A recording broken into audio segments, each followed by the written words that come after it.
সালাম আলাইকুম।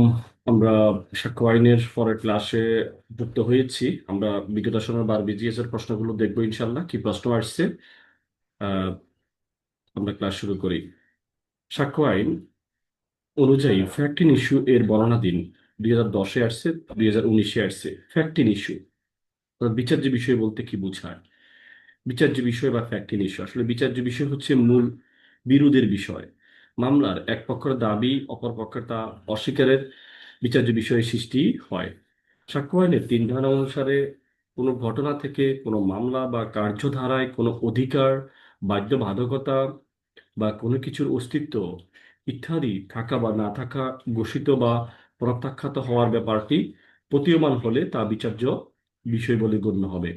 সাক্ষ্য আইনে বিচার্য বিষয় বলতে এমন ঘটনাকে বোঝায় যা হতে কোনো একটা মামলা বা মোকদ্দমার বা কার্যধারা দাবিকৃত বা অস্বীকৃত বা কোনো অধিকার বা অক্ষমতার অস্তিত্ব, অস্তিত্বহীনতা, প্রকৃতি, পরিমাণ ইত্যাদি সঠিকভাবে প্রতীয়মান হয়। দেওয়ানি মামলায় উভয় পক্ষের মূল বিরোধের বিষয়, ফৌজদারি মামলা অভিযুক্তের বিরুদ্ধে প্রকৃত অভিযোগ বিচার্য বিষয়ের মাধ্যমে প্রকাশ করা হয়। দেওয়ানি মামলার ক্ষেত্রে বিচার্য বিষয় এমন একটা বিষয় যা মোকদ্দমার প্লিডিংসে এক পক্ষ দাবি করে এবং অন্য পক্ষ তা অস্বীকার করে, এবং সেটা প্রমাণ করতে পারলে মোকদ্দমার পক্ষদ্বয়ের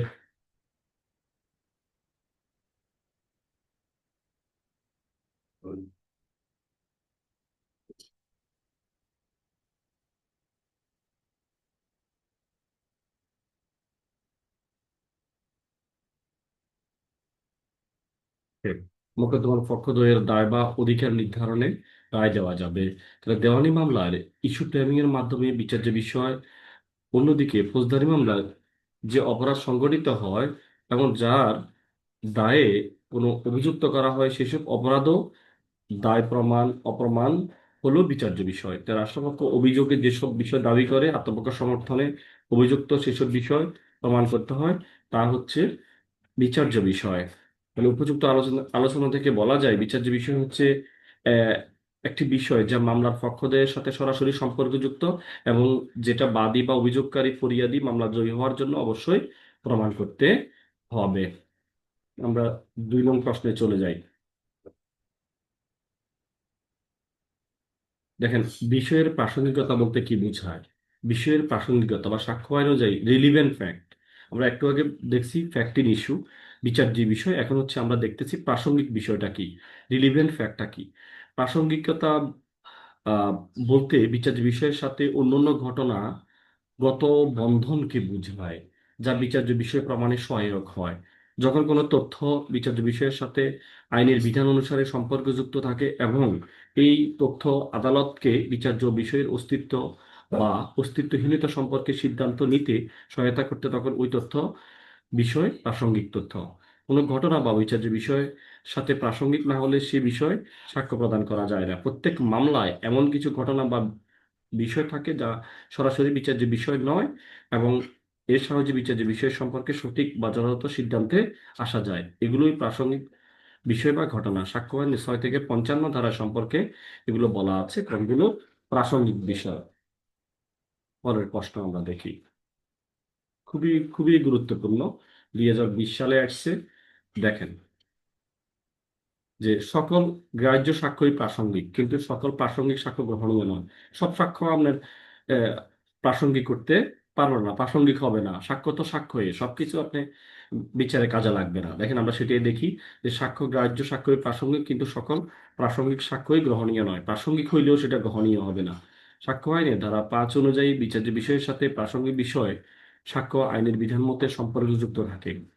বিচার্য বিষয়ের অস্তিত্বহীনতা সম্পর্কে সিদ্ধান্তে আসার ক্ষেত্রে আদালতের সহায়তা করে। সাক্ষ্য আইনের কোন বিষয়গুলো প্রাসঙ্গিকতা 5 থেকে 55 দ্বারাই বলা হয়েছে। সাধারণত আহ, যে সকল বিষয় 5 থেকে 55 অনুযায়ী প্রাসঙ্গিক, সে সকল বিষয় আদালতের সাক্ষ্য হিসাবে গ্রহণযোগ্য। অর্থাৎ কোনো বিষয় প্রাসঙ্গিক হলে তা আদালতের সাক্ষ্য হিসেবে গণ্য করা যায়। এটাই সাধারণ নীতি, কিন্তু সকল প্রাসঙ্গিক বিষয় সাক্ষ্য হিসেবে গ্রহণীয় নয়। কারণ সাক্ষ্য আইনের 136 ধারা অনুযায়ী কোনো বিষয় সাক্ষ্য হিসেবে গ্রহণযোগ্য কিনা, প্রাসঙ্গিক কিনা তা আদালত নির্ধারণ করবে। ঠিক আছে। এরপরে দেখেন প্রাসঙ্গিকতা ও গ্রহণযোগ্যতা প্রায় সমার্থক মনে হলেও, কোন বিষয় যুক্তিগতার খাতিরে প্রাসঙ্গিক হলেও ন্যায় বিচারের খাতিরে আদালতের কাছে সাক্ষ্য হিসেবে গ্রহণযোগ্য নাও হতে পারে। এছাড়া সাক্ষ্য আইনে কিছু ব্যতিক্রম রয়েছে, সেখানে কিছু প্রাসঙ্গিক বিষয়ে সাক্ষ্যর গ্রহণযোগ্যতা নেই বলে উল্লেখ আছে। যেমন 91 থেকে 94, 115 ধারা, 121 থেকে 130, এখানে উল্লেখিত বিষয়গুলো কোনো কোনো ক্ষেত্রে প্রাসঙ্গিক হলেও ওই সমস্ত বিষয়ে উপর সাক্ষ্য ওই সমস্ত বিষয়ে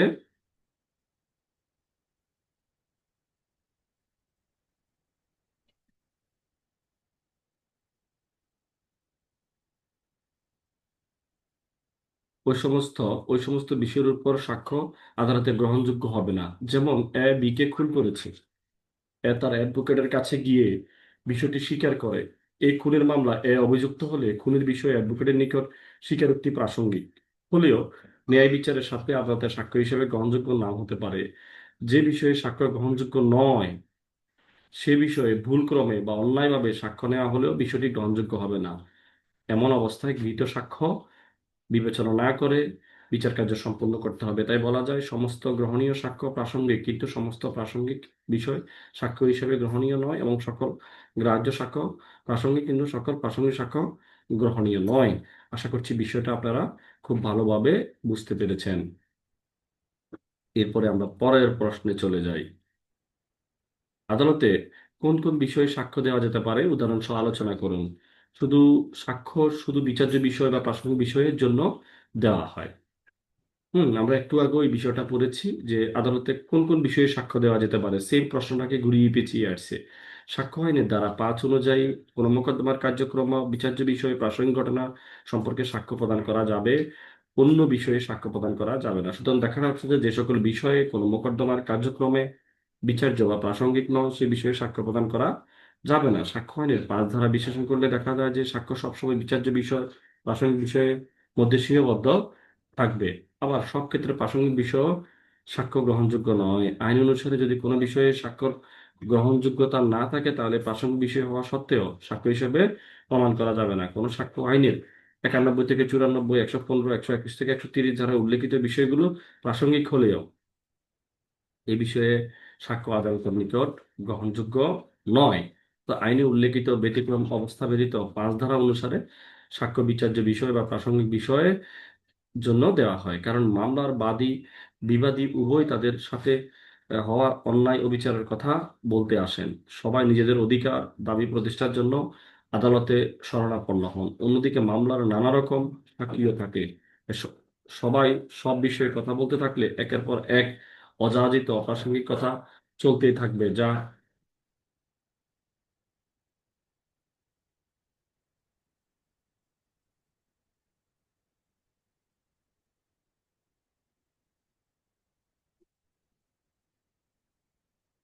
অপ্রাসঙ্গিক কথা চলতেই থাকবে, যা মামলার বিচারকে ব্যাহত করবে। এরকম অবস্থা যেন না হয়, তাই আইনের বিধান করা হয়েছে বিচার্য বিষয় বা প্রাসঙ্গিক বিষয় ছাড়া অন্য কোনো বিষয় সাক্ষ্য দেওয়া যাবে না। আমরা একটু অ্যাডমিশন কনফেশনের দিকে চলে যাই। অ্যাডমিশনের দিকে যাই। স্বীকৃতি সংজ্ঞা দিই, খুবই গুরুত্বপূর্ণ এবারের জন্য অর্জন। যে স্বীকৃতি অ্যাডমিশন, সাক্ষ্য আইনে 17 অনুসারে মৌখিক সাক্ষ্য, লিখিত সাক্ষ্য, ডিজিটাল রেকর্ডে ধারণকৃত উক্তি যা বিচার্য বিষয় অথবা প্রাসঙ্গিক বিষয় সম্পর্কে ইঙ্গিত বহন করে সেটাই হলো স্বীকৃতি। স্বীকৃতি হলো মৌখিক বা লিখিত বা ডিজিটাল রেকর্ডে ধারণকৃত উক্তি যা বিচার্য বিষয় সম্পর্কে কোনো সিদ্ধান্তের সূচনা করে। যে ব্যক্তি উক্ত বক্তব্য ডিজিটাল রেকর্ড স্বীকৃতি হিসেবে ব্যবহার করা হয় তা সুস্পষ্ট সঠিক হতে হবে। সাক্ষ্য আইনের 17 থেকে 31 দ্বারা স্বীকৃতির বিধান আলোচনা করা হয়েছে।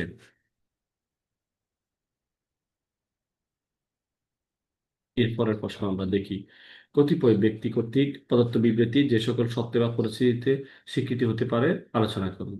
তাদের স্বীকৃতি হইতে পারে। প্রথমে আমরা 17 ধারাটা দেখলাম। এখন সাক্ষ্য আইনে 18 থেকে 20 ধারায় যাদের বিবৃতি বা পরিস্থিতির স্বীকৃতি বলে গণ্য হয় তাদের বিবরণ দেওয়া হলো। 18 থেকে 20 বলতেছে যে কোনো পার্টি, অর্থাৎ যে কোনো মামলার পক্ষ, কোনো মামলার যে কোনো পক্ষের প্রতিনিধি, মামলার বিষয়বস্তুতে যার মালিকানা স্বার্থ আছে, এবং মামলার পক্ষগণ যে সমস্ত লোকের নিকট থেকে মালিকানা স্বার্থ লাভ করেছে তাদের বিবৃতি, এবং মামলার মূল পক্ষদের বিচার্য স্বার্থের সাথে জড়িয়ে পড়া কোনো তৃতীয় ব্যক্তির বিবৃতি, এটা হলো স্ট্রেঞ্জারের বিবৃতি। এবং মামলার কোনো পক্ষ কর্তৃক প্রকাশ্যভাবে উল্লেখিত স্বীকৃতি, এটা 20 ধারা, এটাও তৃতীয় ব্যক্তি যাদেরকে যাকে রেফার করা হয় তাদের স্বীকৃতি প্রাসঙ্গিক হবে। এরপরে আমরা কি কনফেশনের দিকে চলে যাই। দেখেন, স্বীকারোক্তি, দোষ স্বীকারোক্তি বা কনফেশন কি, অনেকবার পরীক্ষায় আসছে। টিকা লিখন স্বীকারোক্তি কি। তাহলে স্বীকারোক্তি বা কনফেশন মানে কি? সাক্ষ্য আইনের দোষ স্বীকারের কোনো সংজ্ঞা দেওয়া হয়নি। সাধারণত দোষ স্বীকার বলতে নিজের দোষ স্বীকার করে যে বক্তব্য দেওয়া হয় সেটাকে বোঝায়। দোষ স্বীকার মূলত ফৌজদারি অপরাধের ক্ষেত্রে প্রাসঙ্গিক কোনো অপরাধের দায়ে অভিযুক্ত ব্যক্তি অভিযোগ স্বীকার করে বা অপরাধের স্বীকারের ইঙ্গিত বহনকারী কোনো বিবৃতি দিলে তাকে অপরাধ স্বীকার বা দোষ স্বীকার বলে। সাক্ষ্য আইনের 24 থেকে 26 দোষ স্বীকার কখন প্রাসঙ্গিক নয় বা গ্রহণযোগ্য নয় তা বলা হয়েছে। 27 থেকে 29 ধারায় দোষ স্বীকার সীমাবদ্ধতার কথা বলা হয়েছে, যেখানে সাক্ষ্য আইনের 24, 29 ধারায় দোষ স্বীকারের বিধানবলী আলোচনা করা হয়েছে। অন্যদিকে কোন পদ্ধতিতে দোষ স্বীকার লিপিবদ্ধ করতে হবে তা ফৌজদারি কার্যবিধির 164 বা 364 ধারায় বলা আছে।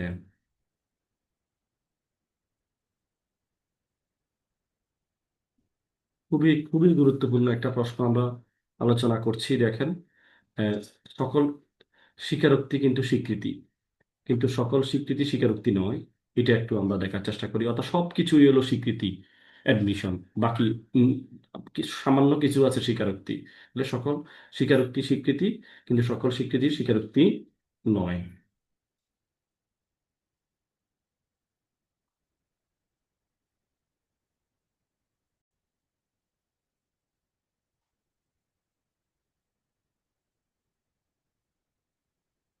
তাহলে আমরা যেটা দেখতে পাইতেছি, সাক্ষ্য আইনের দোষ স্বীকারের কোনো সংজ্ঞা দেওয়া হয়নি। অর্থাৎ 17 ধারায় স্বীকৃতি সংজ্ঞা দেওয়া হয়েছে। উক্ত সংজ্ঞা অনুযায়ী মৌখিক বা লিখিত ডিজিটাল রেকর্ডে ধারণকৃত উক্তি যা বিচার্য বিষয় বা প্রাসঙ্গিক বিষয় সম্পর্কে কোনো ইঙ্গিত বহন করে বা কোনো অনুমানের সূচনা করে তাই হলো স্বীকৃতি। অন্যদিকে সাধারণ অর্থে দোষ স্বীকার হলো কোনো অপরাধের দায়ে অভিযুক্ত ব্যক্তি কর্তৃক অভিযোগ স্বীকার করে বা অপরাধ স্বীকারের ইঙ্গিত বহনকারী পদার্থ বিকৃতি। দুটো সংজ্ঞা থেকে প্রতীয়মান হয় যে দোষ স্বীকার বা স্বীকারোক্তি এক ধরনের স্বীকৃতি। স্বীকৃতি যদি সাক্ষ্য আইনের এক শ্রেণীর সাক্ষ্য হিসেবে গণ্য করা হয়, দোষ স্বীকার তারই অংশ বিশেষ। সে অর্থে সব ধরনের দোষ স্বীকার এক অর্থে স্বীকৃতির অংশ অন্তর্ভুক্ত, এবং সাক্ষ্য আইনের স্বীকৃতি নামের অধ্যায়ের অধীন দোষ স্বীকারকে রাখা হয়েছে। এই জন্য বলা হয় স্বীকারোক্তি স্বীকৃতি, কিন্তু সকল স্বীকৃতি স্বীকারোক্তি নয়। আশা করছি বিষয়টা বুঝতে পেরেছেন।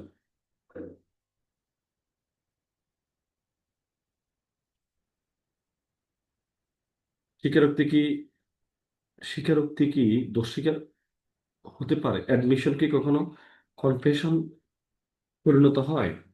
হ্যাঁ, স্বীকারোক্তি বা স্বীকৃতি দোষ স্বীকার হতে পারে। দোষ স্বীকার এক প্রকার স্বীকৃতি। সব দোষ স্বীকারকেই স্বীকৃতি হিসেবে অন্তর্ভুক্ত, তাহলে স্বীকৃতি নিম্নোক্ত ক্ষেত্রে দোষ স্বীকার হইতে পারে। মূলত যে স্বীকৃতির মধ্যে অভিযুক্ত নিজের দোষ স্বীকার করে অপরাধের সঙ্গে নিজেকে সম্পৃক্ততা স্বীকার করে, সেই স্বীকৃতি দোষ স্বীকার হিসেবে পরিণত হয়। অভিযুক্তের অপরাধের স্বীকৃতি যদি স্বেচ্ছায় দেওয়া হয় তাহলে দোষ স্বীকার হবে। অপরাধের স্বীকৃতি যদি ফৌজদারি কার্যবিধি 164, 364 বিধান অনুসারে লিপিবদ্ধ করা হয় তাহলে সে স্বীকৃতি দোষ স্বীকার বলে গণ্য হবে। আমরা 6 নম্বর প্রশ্ন একটু দেখি। কোন কোন ক্ষেত্রে ফৌজদারি মামলা আসলে কনফেশন অপ্রাসঙ্গিক বলে গণ্য হবে? 2003 সালে আসছে। সাক্ষ্য আইনে 1872 ধারা অনুসারে বলুন স্বীকারোক্তি অপ্রাসঙ্গিক বলে গণ্য হবে। তাহলে আসামির স্বীকারোক্তি যখন অপ্রাসঙ্গিক হয়, দোষ স্বীকারকে সাক্ষ্য হিসেবে ব্যবহার করে করতে হলে সেটাকে অবশ্যই প্রাসঙ্গিক হতে হবে। অপ্রাসঙ্গিক হলে সেটা সাক্ষ্য হিসেবে যোগ্য হবে না। সাক্ষ্য আইনে 24 থেকে 30 ধারা দোষ স্বীকারের বিধানবলী আলোচনা করা হয়েছে নিচে। দোষ স্বীকার যেসব ক্ষেত্রে অপ্রাসঙ্গিক বলে গণ্য হবে সেগুলো আলোচনা করা হলো। সেগুলো কি? 1 নম্বরে হচ্ছে হলো আমরা দেখি যে ফলবন ফলবন বা ভয় দেখিয়ে স্বীকারোক্তি নেওয়া হলে সাক্ষ্য আইনের 24 অনুযায়ী অর্থাৎ প্রলোভন বা ভয়ের মাধ্যমে যদি অভিযুক্ত ব্যক্তি স্বীকারোক্তি নেওয়া হয় তখন দোষ স্বীকার অপ্রাসঙ্গিক হবে, কারণ ভয় বা প্রলোভন দেখানোর কারণে অভিযুক্ত ব্যক্তি ধারণা করতে পারে যে সেই মামলার কোনো সুবিধা পাবে বা তাকে সমস্যা থেকে মুক্তি দেওয়া হবে। উদাহরণ, রহিমকে বলা হলো যে দোষ স্বীকার না করে তাহলে তাকে পুরো পরিবারকে আটক রেখে জেলে দেওয়া হবে, তাহলে দোষ স্বীকারের কারণে মুক্তি দেওয়া হবে। এক্ষেত্রে ভয় প্রলোভন থাকায় দোষ স্বীকার হবে অপ্রাসঙ্গিক। এরপরে আমরা আসি পুলিশের নিকট দোষ স্বীকার করা হলে। সাক্ষ্য আইনের 25 ধারা অনুযায়ী পুলিশের কাছে দোষ স্বীকার করা হলে স্বামীর বিরুদ্ধে প্রমাণ করা যাবে না, অর্থাৎ পুলিশের কাছে দোষ স্বীকার অপ্রাসঙ্গিক। উদাহরণ, পুলিশের কাছে দোষ স্বীকার করলো আমি খুন করেছি, এখানে পুলিশের নিকট দোষ স্বীকার অপ্রাসঙ্গিক। এরপরে পুলিশের হেফাজতে দোষ স্বীকার। সাক্ষ্য আইনের 26 ধারা অনুযায়ী পুলিশের হেফাজতে থাকা অবস্থায় ম্যাজিস্ট্রেটের উপস্থিতি ব্যতীত ব্যতীত কথাটা কোনো দোষ স্বীকার করা হলে তার বিরুদ্ধে সেটা প্রমাণ করা যাবে না। ম্যাজিস্ট্রেট উপস্থিতি ছাড়া পুলিশের হেফাজতে থাকাকালীন কোনো দোষ স্বীকার করা হলে তা অপ্রাসঙ্গিক। পুলিশের হেফাজতে থাকা অবস্থায় দোষ স্বীকার করলো কিন্তু ম্যাজিস্ট্রেট তখন সেখানে উপস্থিত ছিল না, এমন অবস্থায় দোষ স্বীকার অপ্রাসঙ্গিক। উপযুক্ত ক্ষেত্রগুলোতে আসামি স্বীকারোক্তি দোষ স্বীকার অপ্রাসঙ্গিক বলে গণ্য হবে।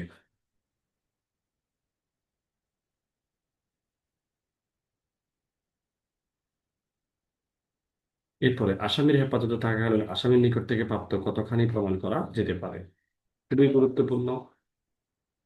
দেখি আমরা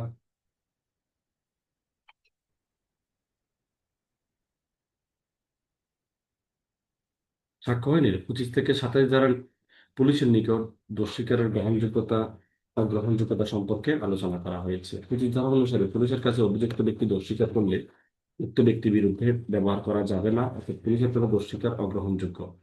যদি কোনো ভয় বা প্রলোভন বা স্বেচ্ছায় পুলিশের কাছে দোষ স্বীকার করে তা গ্রহণযোগ্য নয়, সুতরাং পুলিশের কাছে দোষ স্বীকারোক্তি কখনো সাক্ষ্য হিসেবে গ্রহণযোগ্য নয়। ধারা 26 অনুসারে পুলিশের হেফাজতে থাকাকালীন সময় ম্যাজিস্ট্রেটের অনুপস্থিতিতে এটা মাথায় রাখবেন, দোষ স্বীকার করা হলে তা তার বিরুদ্ধে প্রমাণ করা যাবে না, অর্থাৎ পুলিশের হেফাজতে দোষ স্বীকার গ্রহণযোগ্য নয়। এরপরে আমরা দেখি যে হাসমত আলী বনাম রাষ্ট্র। এই হাসমত আলী বনাম রাষ্ট্র 53 DLR 287, 53 DLR 287 এই মামলা অনুসারে দীর্ঘ সময় পুলিশ হেফাজতে থাকার পরে দোষ স্বীকার করে আসামির অনিচ্ছাধীন বলে গণ্য করা হবে। 26 ধারার অধীন পুলিশ হেফাজতে থাকা অবস্থায় যদি ম্যাজিস্ট্রেটের কাছে দোষ স্বীকার করা হয় তখন দোষ স্বীকার গ্রহণযোগ্য হবে। 26 ধারার অধীন দোষ স্বীকারের ক্ষেত্রে ম্যাজিস্ট্রেটের উপস্থিতি থাকতে হবে, অর্থাৎ পুলিশ হেফাজতে অভিযুক্ত দোষ স্বীকার গ্রহণযোগ্য হবে যদি দোষ স্বীকারের সময় ম্যাজিস্ট্রেট উপস্থিত থাকে ও উক্ত দোষ স্বীকার ম্যাজিস্ট্রেটের কাছে করা হয়।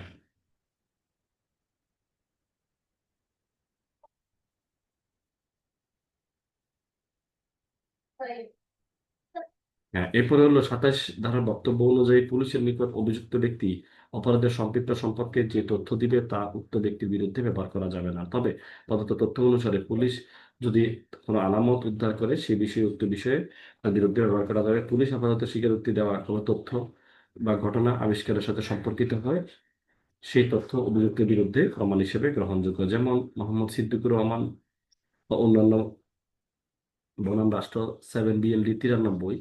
এই মামলা অনুযায়ী অভিযুক্তের বক্তব্য ছিল হাজী ইয়াসিন আলী 5 জন ব্যক্তিকে হত্যা করেছে। অভিযুক্ত হত্যা করেছে, মৃতদেহগুলো ক্ষেতের মধ্যে দাফন করেছে। এখানে অভিযুক্তের দেখানো জায়গা থেকে মৃতদেহগুলো পাওয়ার কারণে পুলিশকে দেওয়া অভিযুক্তের বক্তব্য সত্যতা নিশ্চিত হয়ে গেছে। এখানে বক্তব্যের প্রথম অংশ অগ্রহণযোগ্য কারণ হত্যার ব্যাপারটি এতে প্রমাণিত হয়নি, তবে দ্বিতীয় অংশের আহ গ্রহণযোগ্য কারণ তার বক্তব্য অনুযায়ী মৃতদেহ পাওয়া গেছে। 8 নং প্রশ্নটা আমরা একটু দেখি। আসামির দোষ স্বীকারের সাক্ষ্যগত মূল্য কি, এটা একটু আমরা দেখা যায়। এটা অনেকগুলো প্রশ্ন আসছে, কোন কোন অবস্থায় আসামিকে শুধুমাত্র তার স্বীকারোক্তির উপর ভিত্তি করে শাস্তি দেওয়া যায়, ম্যাজিস্ট্রেট নিজের স্বীকারোক্তি, পুলিশের এক্সট্রা জুডিশিয়াল সব বিষয়গুলো এখানে আসছে। তো দেখান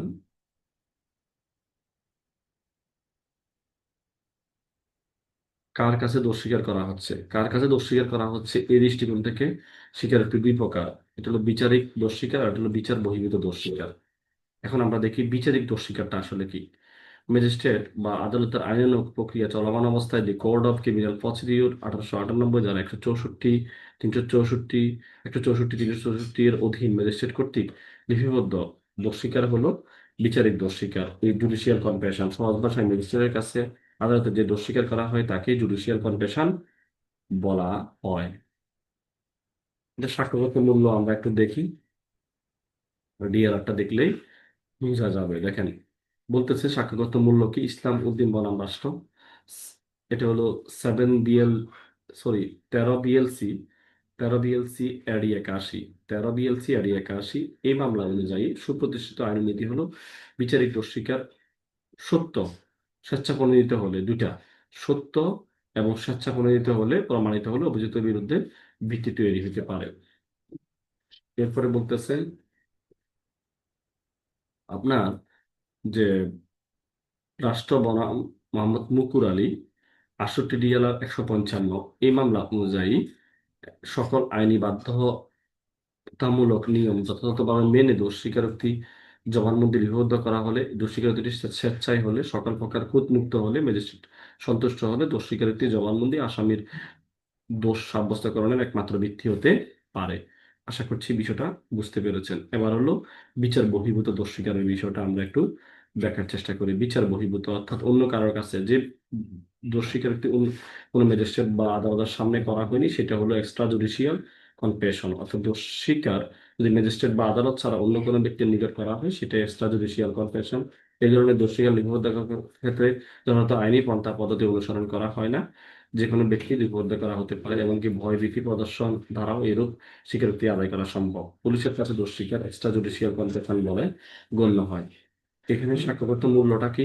রাষ্ট্র বনাম সাইফুল ইসলাম, 16 BLC 579, এই মামলা অনুযায়ী বিচার বহির্ভূত দোষ স্বীকার দোষী সাব্যস্ত করার ভিত্তি হতে পারে যদি স্বাক্ষর ভিত্তিতে প্রমাণিত হয়। যাদের উপস্থিতিতে স্বীকারোক্তি নেওয়া হয়েছে তাদের দ্বারা এটি সত্য বা স্বেচ্ছা প্রমাণিত হয়।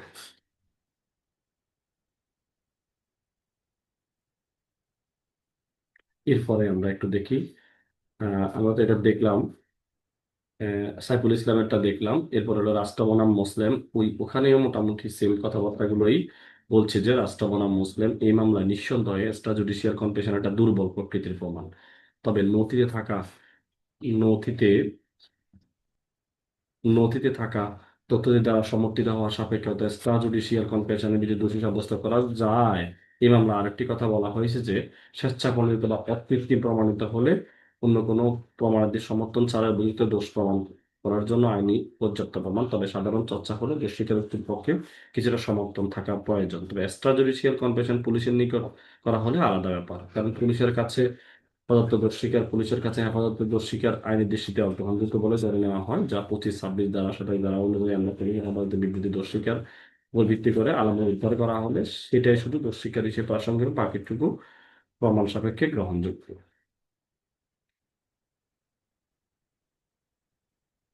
এরপরে আমরা দেখি যে দোষ স্বীকারের নিজেকে সম্পৃক্ত করা বা না করার বিষয়ে দোষ স্বীকারের, এটা হলো একটা হলো ইনকালপেটরি কনফেশন, এটা হলো এক্সকালপেটরি। এটা নিজেকে জড়িয়ে দোষ স্বীকার, নিজেকে না জড়িয়ে দোষ স্বীকার। আমরা দেখেন এখানে একটা বিষয়, নিজেকে নিজেকে জড়িয়ে দোষ স্বীকার, অভিযুক্ত ব্যক্তি অপরাধের সাথে নিজেকে জড়িয়ে দোষ স্বীকার করা হলে ইনকালপেটরি কনফেশন বলা হয়। এর সাক্ষ্যগত মূল্য রাষ্ট্র বনাম আয়ানুদ্দিন, এই মামলা বলা হয়েছে প্রধানকে 164 ধারার অধীন বিবৃতি দোষ স্বীকার অভিযুক্তের বিরুদ্ধে ব্যবহার করা যাবে যদি এটা স্বেচ্ছা প্রণোদিত হয়, ব্যবহার করা যাবে। সেম রাষ্ট্র বনাম গোল্লাল হোসেন, এই মামলায় দোষ স্বীকারোক্তিমূলক বিবৃতির অসত্য অংশ অবিশ্বাস করা যেতে পারে যদি উক্ত বিবৃতির নিজের দোষারোপ সংক্রান্ত উপর ভিত্তি করে দোষী সাব্যস্ত করা যেতে পারে। এরপরে হলো নিজেকে না জড়িয়ে দোষ স্বীকার, আমরা সেটা একটু দেখার চেষ্টা করি। নিজেকে না জড়িয়ে দোষ স্বীকার বলতে বুঝতেছে অভিযুক্ত ব্যক্তি অপরাধের সাথে নিজেকে না জড়িয়ে দোষ স্বীকার করলে এক্সকালপেটরি কনফেশন।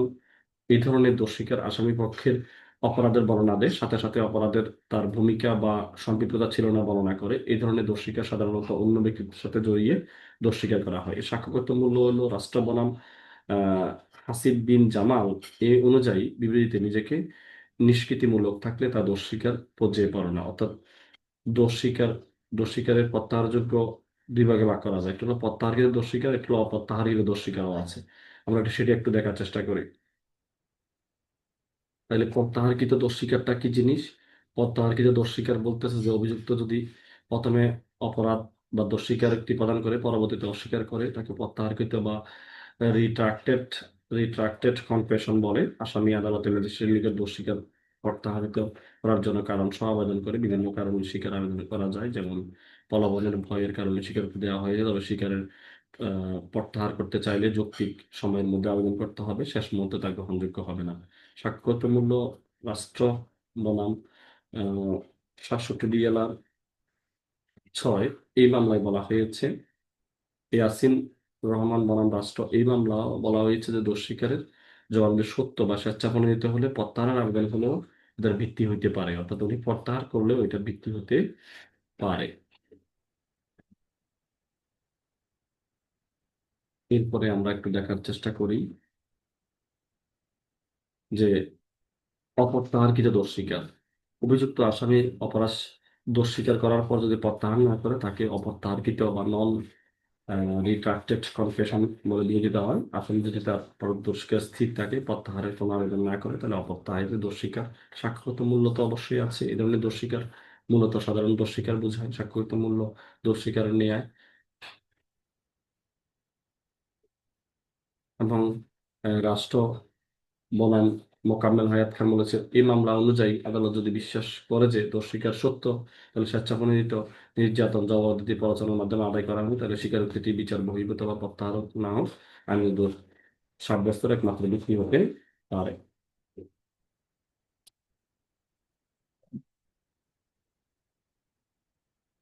আমরা এর পরের প্রশ্নটা একটু দেখার চেষ্টা করি যে দোষ স্বীকারোক্তি বা স্ব আসামি দোষ স্বীকার, স্ব আসামির স্বীকারোক্তি ব্যবহারের আইনানুগ শর্তগুলো কি কি, এটা একটু গুরুত্বপূর্ণ। এই প্রশ্নটা খুবই গুরুত্বপূর্ণ, পরীক্ষার আসার মতো। স্ব-আসামির স্ব-আসামির দোষ স্বীকারের শর্ত।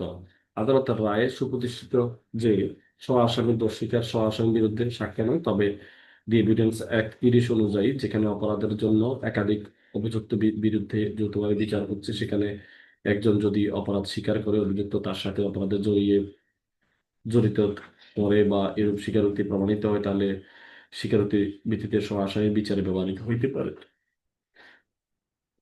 দি এভিডেন্স অ্যাক্ট 1872 30 ধারার কিছু শর্ত রয়েছে। এসব শর্ত পূরণ হলে আদালত এর অপরাধ সহযোগী সাক্ষ্য বা স্ব আসামির স্বীকারোক্তি আসামি উভয়ের মধ্যে বিবেচনা হতে পারে। শর্তগুলো হলো, একই অপরাধের জন্য একাধিক ব্যক্তি অভিযুক্ত হতে হবে এবং উক্ত অপরাধের জন্য যৌথভাবে বিচার করতে হবে, এবং এখানে অভিযুক্তদের মধ্যে একজন অভিযুক্ত নিজে সহ বা অন্যান্য অভিযুক্তকে জড়িয়ে দোষ স্বীকার করবে, এবং যথাযথ আইনগতভাবে দোষ স্বীকার করা হলে যথাযথ আইনগতভাবে প্রমাণ করতে হবে।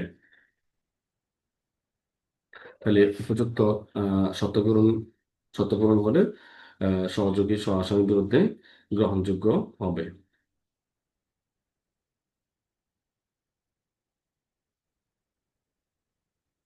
এরপরে আমরা একটু দেখি যে দোষ স্বীকার সত্য কিন্তু স্বেচ্ছাপ্রণোদিত না হলে সত্য না হলে আসামির বিরুদ্ধে ব্যবহারযোগ্য নয়।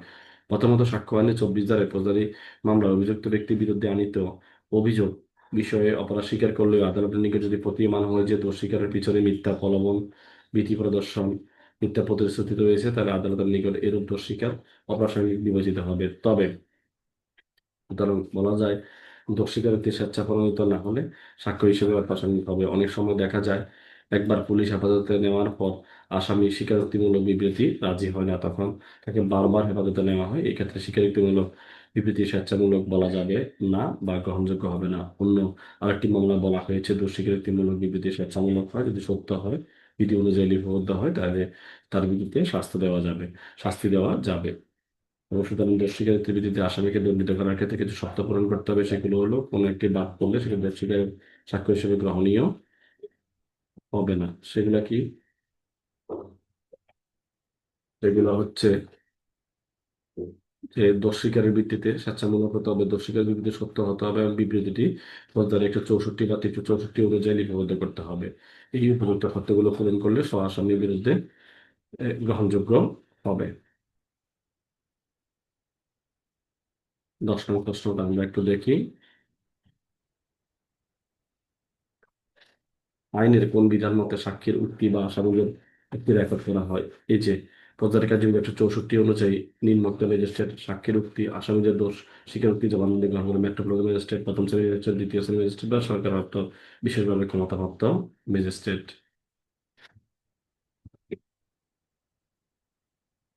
এরপরে হলো সব ক্ষেত্রে ম্যাজিস্ট্রেট তার রেকর্ডকৃত উক্তি প্রমাণের জন্য পরীক্ষা করতে পারে। ম্যাজিস্ট্রেট ফৌজদারি কার্যবিধি 164 অনুযায়ী স্বীকারোক্তিমূলক বিবৃতি দিলে উক্ত বিবৃতি সাক্ষ্য হিসেবে উপস্থাপন করার সময় উক্ত দোষ স্বীকারোক্তি বিবৃতি বৈধকারী ম্যাজিস্ট্রেট পরীক্ষা করার প্রয়োজন হতে পারে। এটি বাধ্যতামূলক নীতি নয়, তবে ম্যাজিস্ট্রেট আইন অনুসারে যথাযথ পদ্ধতিতে 164 ধারার বিবৃতি লিপিবদ্ধ করার সময় ম্যাজিস্ট্রেট পরীক্ষা না করে উক্ত দোষ স্বীকারোক্তি গ্রহণ করা যাবে। অতএব উচিত আদালতে বলা যায় সব ক্ষেত্রে ম্যাজিস্ট্রেট তার রেকর্ডকৃত উক্তি প্রমাণের জন্য পরীক্ষা করতে হয় না। তো মোটামুটি আজকে এতটুকু পর্যন্তই, দেখা হবে পরের ক্লাসে। সালাম আলাইকুম, ভালো থাকেন।